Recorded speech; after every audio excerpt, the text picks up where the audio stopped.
ఏదైనా దేవుడి గురించి పత్రం, యేసు ప్రభు గురించి పత్రం నుండి చదివించుకో. యేసుక్రీస్తు గొప్ప దేవుడు, ప్రభు మన కోసం ప్రాణం పెట్టారు. ఆయన కలువరి శిలువలో బలి తిరిగి లేచారనమాట. మనం ఆయన కోసం ఏం చేయాలంటే ఆయన నమ్ముకోవడం, అంతే, ఇంకేం చేయవసరం. ఆయన నమ్ముకొని రక్షణ పొందితే చాలు.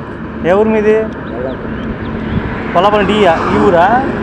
అక్కడ పాస్టర్ గారు తెలుసా? ఆయన శ్రీనివాస్ పాస్టర్ గారు తెలుసా? మీరు ప్రభుని నమ్ముకున్నారా? బాప్తిజం తీసుకున్నారా? ఎన్ని లేదు ప్రభుని నమ్ముకొని? ఆదివారం ఆదివారం ప్రార్థనకి వెళ్తారా? బాప్తిజం ఎందుకు తీసుకోవాలా? నాకు 30 సంవత్సరాలు, నేను తీసుకున్నా బాప్తిజం. ప్రభువుని నమ్ముకొని నేను 2.5 సంవత్సరాలు బాప్తిజం తీసుకున్నా. బాప్తిజం తీసుకోకపోతే ఏమైందంటే, మనం దేవుడికి ఆరాధన చేసిన, ఆదివారం వెళ్ళినా ఉపయోగం ఉండదు. బాప్తిజం తీసుకుంటేనే, ఆయన రక్తంలో కడగబడితేనే మనకి విమోచన.